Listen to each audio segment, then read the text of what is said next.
Hello বন্ধু, সকলকে skip করবেন না, এই ভিডিওটা দেখবেন। আপনারা দেখলেই বুঝতে পারবেন। আই নতুন যে আমাদের মুখ্যমন্ত্রী হয়েছে পশ্চিমবঙ্গবাসীদের জন্য বাংলায়, তো তাদেরকে বলবো আপনারা ভিডিওটা দেখুন। যারা যে মানে অন্নপূর্ণ ভাণ্ডার যারা পাওয়ার যোগ্যতা পাবেন ঠিকই, সবই পাবেন। কিন্তু তার আগে বলছে আপনাদের ডেবিট লিঙ্ক যদি থাকে তো আপনারা অন্নপূর্ণ ভাণ্ডার পাবেন। তো তারা যাদেরকে বলবো ডেবিট লিঙ্ক নেই, তাই এই ভিডিওটা দেখে আপনারা ডেবিট লিঙ্কটা করায় নেবেন। আর করে নিলে আপনাদের যথেষ্টভাবে ভালো হবে। তো আপনারা ভিডিওটি স্কিপ না করে আপনারা দেখুন, কিন্তু দেখে পরে বুঝতে পারবেন।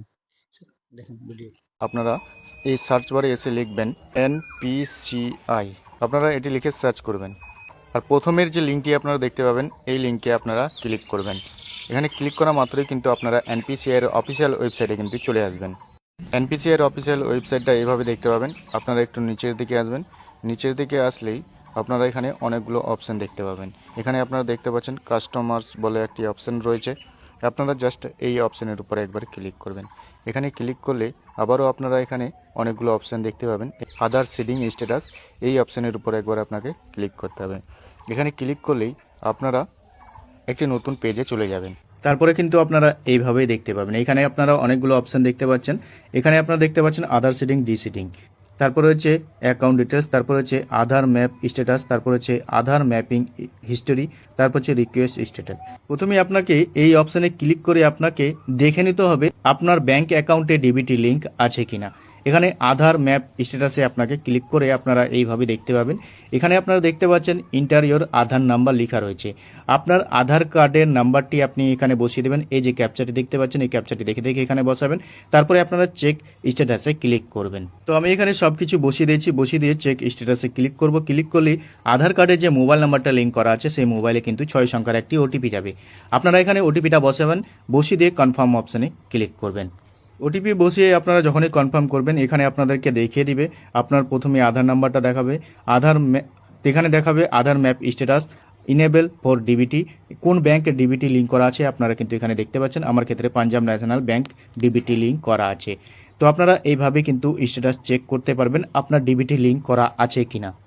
এখান থেকে আপনারা দেখে নিতে পারবেন আপনাদের ব্যাংক অ্যাকাউন্টে ডিবিটি লিঙ্ক আছে কিনা। তো এবার আমি আপনাদের যদি আপনাদের ডিবিটি লিঙ্ক না থাকে কিভাবে আপনারা করবেন সেটাই দেখাবো, এবং যদি আপনারা অন্য ব্যাংকে ডিবিটি লিঙ্ক করতে চান তাহলেও আপনারা কিভাবে করবেন। এই ভিডিওটা আপনারা সম্পূর্ণ দেখতে থাকুন, তাহলেই আপনারা বুঝতে পারবেন। এখান থেকে আমরা ব্যাক হয়ে যাব। ব্যাক হয়ে আবার আমরা হোমে চলে আসব। হোমে আসার পর আবার এখানে আধার সেটিংয়ে ক্লিক করব।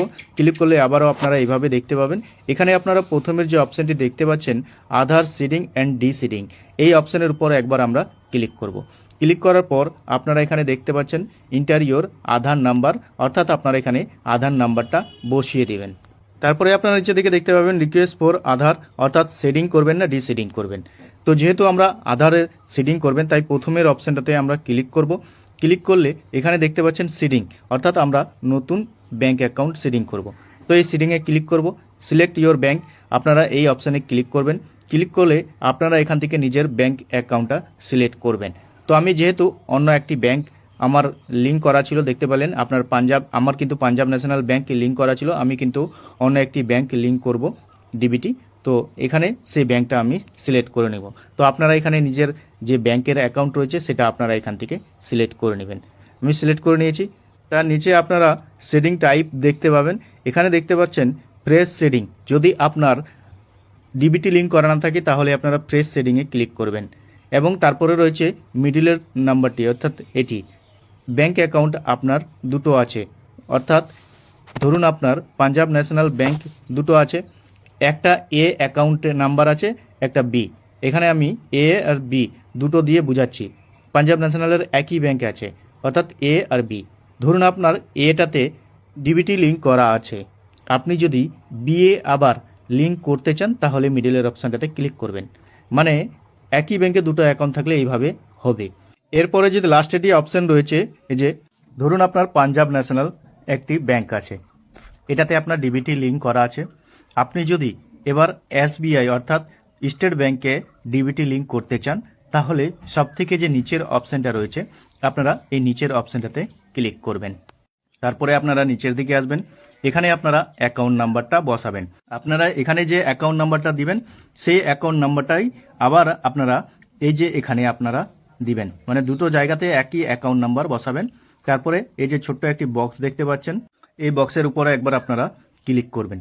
ক্লিক করলে আপনারা একটু নিচের দিকে আসবেন, এখানে দেখতে পাবেন একটি ক্যাপচার। এই ক্যাপচারটি আপনারা দেখে দেখে এখানে বসিয়ে দিবেন। বসিয়ে দিয়ে তারপরে আপনারা এই সাবমিট অপশানে ক্লিক করবেন। এই যে সাবমিট দেখতে পাচ্ছেন, এই অপশানে একবার আপনারা ক্লিক করবেন। ক্লিক করলেই আপনাদের এখানে দেখতে পাবেন টার্ম অ্যান্ড কন্ডিশন, এখানে এগ্রি অ্যান্ড কন্টিনিউ অপশান দেখতে পাবেন, এখানে আপনারা ক্লিক করবেন। ক্লিক করলে আপনার আধার কার্ডের সঙ্গে যে মোবাইল নাম্বার লিঙ্ক করা আছে সেই মোবাইলে একটি 6 সংখ্যার ওটিপি যাবে। আপনারা ওটিপিটা এখানে বসিয়ে দিবেন। ওটিপি বসিয়ে আপনারা কনফার্মে অপশানে ক্লিক করলেই আপনারা এখানে দেখতে পাচ্ছেন এখানে আমার কিন্তু পাঞ্জাব ন্যাশনাল ব্যাংক ছিল, আমি কিন্তু এবার স্টেট ব্যাংক করছি। এর জন্য এখানে আপনারা কনফার্ম অপশানে ক্লিক করে আপনারা কিন্তু এইভাবে ব্যাংকের নামটা কিন্তু চেঞ্জ করতে পারবেন। তো দেখতে পাচ্ছেন আমার কিন্তু এখানে ফেল দেখাচ্ছে, কারণ Aadhaar number not map at bank. অর্থাৎ এইভাবে যদি আপনার প্রবলেম দেখায় বা সমস্যা দেখায় অনলাইনে, তাহলে আপনারা ব্যাংকে গিয়ে যোগাযোগ করে আপনারা আধার সিডিংটা